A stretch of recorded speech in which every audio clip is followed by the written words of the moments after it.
kasih atas kesempatannya. Saya akan memaparkan materi tentang definisi al-tijarah. Al-tijarah adalah istilah dalam bahasa Arab yang secara harfiah berarti perdagangan, jual beli atau aktivitas pertukaran barang dan jasa dengan bertujuan memperoleh keuntungan.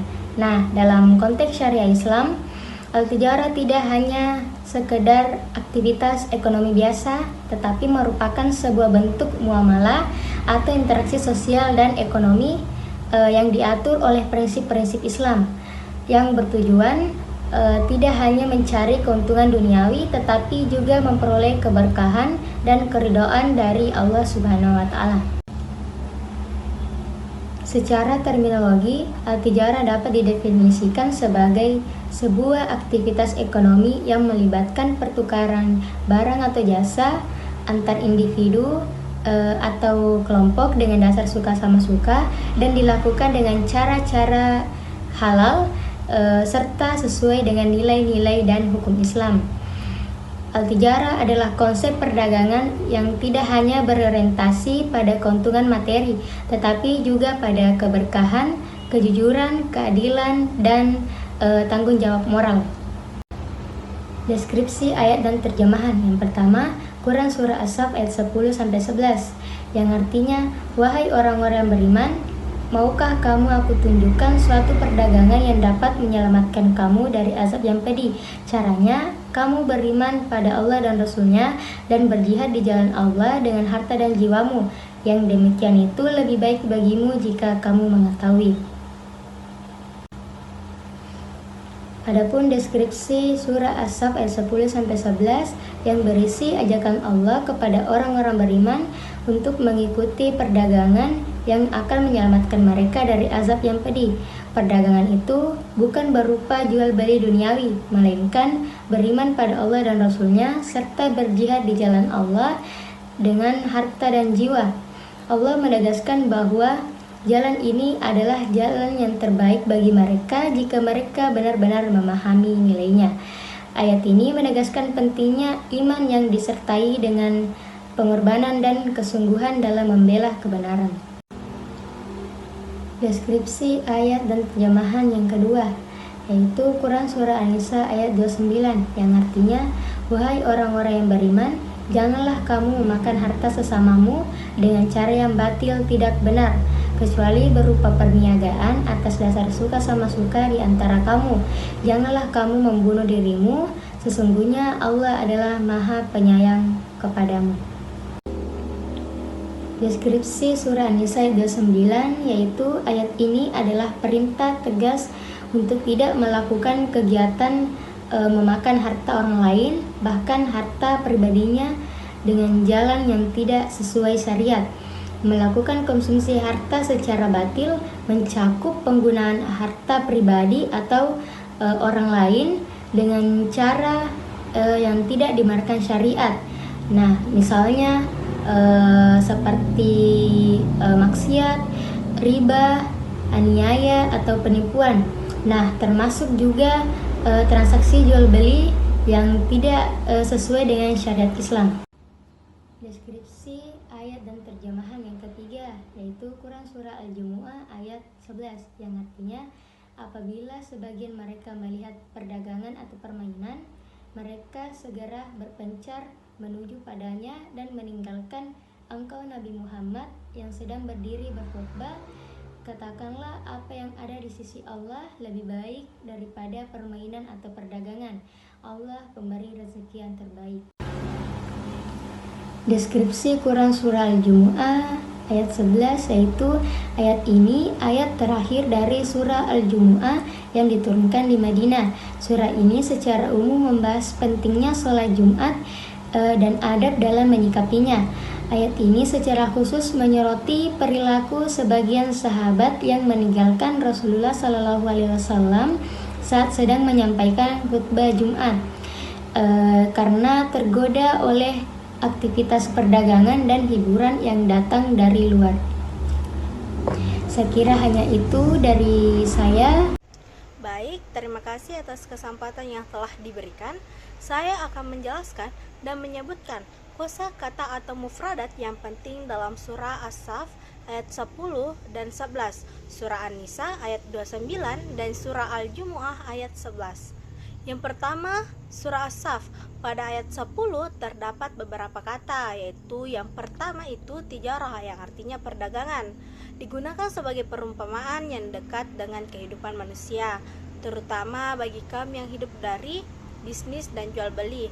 Allah menawarkan perdagangan yang bukan dalam bentuk materi dunia, melainkan investasi spiritual yang keuntungannya bersifat kekal di akhirat. Nah, yang kedua itu tunjikum, yang artinya menyelamatkan kalian. Nah, menunjukkan hasil dari perdagangan tersebut yaitu perlindungan dan keselamatan dari hukuman Allah. Kata ini memberikan harapan dan jaminan kepada orang yang mau mengikuti tawaran Allah. Yang ketiga itu ada adhab alim, yang artinya asap yang pedih. Asap yang sangat menyakitkan baik secara fisik maupun batin. Ini menggambarkan betapa seriusnya konsekuensi jika seseorang menolak ajakan Allah. Selanjutnya pada surah An-Nisa ayat 29. Yang pertama yaitu amwalakum, yang artinya harta-harta kalian. Kata ini merujuk pada segala bentuk kekayaan atau kepemilikan materi yang dimiliki oleh seseorang ataupun sekelompok. Dalam konteks ayat, Allah memperingatkan agar tidak mempergunakan atau mengambil harta orang lain dengan cara yang tidak benar. Dan yang kedua yaitu bil batil, yang artinya dengan cara yang batil. Batil artinya sesuatu yang tidak benar, tidak sah ataupun dilarang. Dalam konteks ini maksudnya adalah cara yang haram seperti penipuan, riba, korupsi, mencuri, dan bentuk pengambilan harta yang merugikan orang lain. Ketiga yaitu tijarah, yang artinya perdagangan, yang menunjukkan bentuk muamalah atau transaksi yang diperbolehkan dalam Islam, yaitu jual beli atau usaha ekonomi yang sah dan sesuai dengan syariah. Selanjutnya yang keempat adalah taradin, artinya saling ridho atau sama-sama rela. Transaksi yang sah dalam Islam harus dilakukan atas dasar kerelaan dari kedua belah pihak tanpa adanya paksaan, penipuan ataupun manipulasi. Ini menunjukkan pentingnya kejujuran dan keadilan dalam kegiatan ekonomi. Dan yang terakhir yang kelima adalah taqtulu anfusakum, yang artinya janganlah kamu membunuh diri kalian. Bisa bermakna larangan bunuh diri secara langsung atau juga bermakna lebih luas, yaitu larangan melakukan tindakan yang merusak, menyakiti diri sendiri atau juga menghancurkan masa depan, termasuk akibat perbuatan dosa atau ekonomi yang zalim. Nah, selanjutnya Quran surah Al-Jumu'ah ayat 11. Yang pertama ada kata infadu, yang artinya berpencar atau menuju. Kata ini berasal dari akar kata fadda, yang berarti berpisah atau berpencar. Dalam konteks ayat, ia menggambarkan tindakan cepat sebagian jamaah yang meninggalkan majelis khutbah begitu mereka melihat ada hiburan dan perdagangan yang datang. Ini menunjukkan kurangnya kedisiplinan spiritual saat itu. Dan yang kedua ada kata al-lahwi, yang artinya permainan. Secara leksikal yang berarti permainan atau hiburan yang melalaikan. Dalam ayat ini hiburan dipasangkan dengan perdagangan sebagai bentuk godaan duniawi yang dapat mengalihkan manusia dari perintah Allah. Itulah tadi kosakata atau mufradat dari ayat. Baik, saya juga akan menjelaskan tentang asbabun nuzul atau sebab turunnya ayat. Pertama yaitu surah As-Saff ayat 10 dan 11. Asbabun nuzul atau sebab turunnya Quran surah As-Saff ayat 10 dan 11 itu berhubungan dengan semangat para sahabat Nabi Muhammad SAW dalam mencari amal yang besar dan mulia di sisi Allah Subhanahu wa taala. Diriwayatkan bahwa beberapa sahabat datang kepada Rasulullah dan bertanya tentang amalan yang dapat menyelamatkan mereka dari asap yang pedih serta mendatangkan juga pahala besar dari Allah. Mereka berharap dapat diberikan petunjuk tentang perniagaan yang tidak akan merugi, yaitu bentuk ibadah yang memberikan manfaat besar di dunia dan di akhirat. Maka Allah menurunkan ayat ini sebagai jawaban atas pertanyaan mereka. Dalam ayat tersebut, Allah menawarkan sebuah perniagaan yang menyelamatkan, yaitu dengan beriman kepada Allah dan Rasul-Nya, serta berjihad di jalan Allah dengan harta dan jiwa. Jadi, sebab turunnya ayat 11 diriwayatkan bahwa Said bin Jabir berkata ketika turun ayat 10, "Hai orang-orang yang beriman, sukakah kamu aku tunjukkan suatu perniagaan yang dapat menyelamatkanmu dari asap yang pedih?" Kaum muslimin pun berkata, "Sekiranya kita mengetahui apa bentuk perdagangan tersebut, niscaya akan kita korbankan harta dan keluarga di jalannya." Tidak lama berselangnya turunlah ayat, yaitu wahai kamu beriman kepada Allah dan Rasul-Nya dan berjihad di jalan Allah. Selanjutnya adalah asbabun nuzul Quran surah An-Nisa ayat 29. Dalam beberapa pendapat mengenai asbabun nuzul dari ayat ini, seperti yang dikisahkan oleh Ibnu Jarir bahwa ayat ini diturunkan karena pada waktu para orang-orang Arab banyak yang melakukan kegiatan memakan harta dengan cara yang tidak syar'i. Banyak orang-orang Arab pada waktu itu mereka mencari laba ataupun keuntungan dengan jalan yang tidak sesuai atau jalan yang tidak sah. Kemudian melakukan kegiatan-kegiatan tipu menipu yang seolah-olah itu sesuai dengan kaidah-kaidah syariat. Seperti halnya yang digambarkan oleh Ibnu Abbas yang diriwayatkan oleh Ibnu Jarir, seorang melakukan transaksi untuk membeli kepada temannya sebuah baju atau pakaian, tetapi dengan syarat apabila dia tidak menyukai terhadap pakaian tersebut, mereka mengembalikannya dengan penambahan 1 dirham dari harga asal. Padahal sesungguhnya kegiatan transaksi jual beli harus dilakukan dengan suka sama suka atau penuh keridhaan tanpa adanya unsur penipuan di antara para pihak. Sedangkan menurut Syed Qutb mengatakan bahwa ayat ini asbabun nuzulnya tidak bisa dipastikan kapan terjadi turunnya. Menurutnya bahwa apakah sesudah atau sebelum pengharaman riba. Jika turun sebelum pengharaman riba, maka ayat ini berfungsi sebagai peringatan awal tentang pelarangan riba.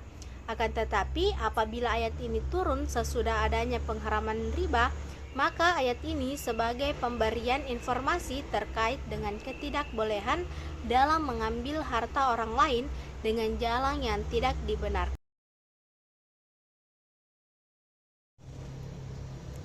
Dan terakhir, asbabun nuzul dari surah Al-Jumu'ah ayat 11. Menurut sejumlah riwayat, ayat ini turun berkenaan dengan sebuah peristiwa yang terjadi ketika Rasulullah SAW sedang menyampaikan khutbah Jumat. Tiba-tiba datanglah sebuah rombongan dagang dari Syam yang membawa barang-barang dan memukul alat musik sebagai penanda kedatangan mereka. Saat itu hanya tersisa 12 orang yang tetap mendengarkan khutbah Rasulullah, sementara sisanya berlarian ke arah pasar untuk melihat barang dagangan.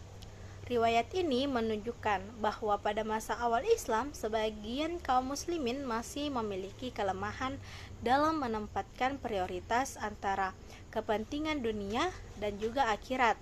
Maka turunlah ayat ini sebagai bentuk peringatan langsung dari Allah agar umat Islam tidak mengulangi perbuatan yang meremehkan kewajiban keagamaan demi keuntungan duniawi yang sementara. Baik, itulah tadi penjelasan saya mengenai kosakata atau mufradat dan juga asbabun nuzul dari ayat. Baik, terima kasih atas kesempatan yang telah diberikan. Di sini saya akan menjelaskan kandungan hukum dari surah As-Asaf ayat 10-11, surah An-Nisa ayat 29 dan surah Al-Jumu'ah ayat 11. Pertama, dalam surah As-Asaf ayat 10-11, Allah menawarkan satu bentuk perdagangan yang sangat mulia, yaitu keimanan dan amal saleh yang bisa menyelamatkan kita dari siksa neraka. Perdagangan ini bukan hanya soal untung rugi duniawi, tapi bagaimana seorang hamba benar-benar memperjuangkan imannya di jalan Allah. Dalam ayat ini juga terkandung bahwa pesan berdagang itu bisa menjadi bagian dari jihad, asalkan dijalani dengan penuh iman, kejujuran, dan tanggung jawab. Perdagangan yang tetap menjadi ketakwaan melayani dengan baik, tidak menipu dan menjauhi yang haram, bahkan menafkahi keluarganya dari usaha yang halal, sejatinya sedang melakukan amal saleh dan jihad dalam bentuk yang nyata. Kedua, surah An-Nisa ayat 29, Allah memberi arahan penting dalam urusan harta dan kehidupan sosial. Islam dengan tegas melarang kita memakan harta orang lain dengan cara yang batil, seperti mencuri, menipu, korupsi, atau transaksi yang merugikan pihak lain. Setiap transaksi harus dijalankan dengan dasar kerelaan, tanpa paksaan atau penipuan, karena prinsip ridho antar pihak adalah inti dari muamalah yang adil. Di ayat ini juga Allah memperbolehkan perdagangan sebagai cara halal untuk mencari rezeki, selama dijalankan dengan jujur dan sah. Selain itu, ayat ini juga melarang kita membunuh diri sendiri, baik secara fisik maupun dengan cara menjerumuskan diri dalam kesulitan yang merugikan diri sendiri. Dan penutup ayat ini mengingatkan bahwa semua perintah ini adalah bentuk kasih sayang Allah agar kita hidup adil, damai, dan saling menghormati. Yang ketiga, dalam surah Al-Jumu'ah ayat 11, Allah memberikan pelajaran penting tentang etika beribadah, khususnya saat sholat Jumat. Ayat ini menegaskan bahwa mendengar khutbah di bagian penting dari sholat Jumat dan tidak seharusnya ditinggalkan hanya karena tergoda aktivitas dunia, seperti jual beli. Bahkan ketika azan kedua berkumandang, umat Islam dilarang melakukan transaksi agar hati dan perhatian benar-benar fokus pada ibadah. Dari sini kita juga belajar bahwa cinta pada dunia tidak boleh mengalahkan cinta kepada Allah. Sebagai muslim, kita dituntut untuk mengendalikan diri, menomorsatukan ibadah, dan menjadikan sholat sebagai prioritas di atas kesibukan duniawi. Lanjut ke pembahasan terakhir, yaitu tafsir ayat-ayat dalam perspektif ekonomi. Dalam perspektif ekonomi Islam, surah As-Saff ayat 10-11 menegaskan bahwa berjihad dengan harta bukan hanya sekadar memberi, tetapi mengarahkan kekayaan untuk kemaslahatan umat, seperti zakat, infak, sedekah, dan wakaf. Semuanya adalah instrumen penting untuk mendistribusikan kekayaan, mengurangi ketimpangan, dan menumbuhkan ekonomi umat. Ini menunjukkan bahwa kegiatan ekonomi dalam Islam bukan hanya soal mencari untung, tapi juga harus bernilai ibadah, membawa keberkahan, dan mengandung tanggung jawab sosial. Maka kontribusi kita dalam ekonomi umat, jika diniatkan karena Allah, sejatinya adalah amal dan bagian dari misi spiritual sebagai seorang muslim. Kemudian dalam surah An-Nisa ayat 29, Allah memperbolehkan perdagangan dan aktif ekonomi lainnya, asalkan dilandasi kerelaan kedua belah pihak. Ayat ini mengajarkan pentingnya kejujuran, keadilan, dan keterbukaan dalam setiap transaksi. Jadi, bukan hanya soal keuntungan semata, tapi menciptakan sistem ekonomi yang adil dan manusiawi. Terakhir, surah Al-Jumu'ah ayat 11 mengajarkan kita bagaimana menyeimbangkan antara dunia dan akhirat. Ketika panggilan untuk sholat berkumandang, aktivitas ekonomi harus dihentikan demi memenuhi seruan Allah. Ini bukan sekadar perintah ibadah, tapi juga penegasan bahwa keberkahan dalam bisnis hanya akan hadir jika kita tetap menjadikan Allah sebagai prioritas utama dalam setiap langkah ekonomi kita. Terima kasih.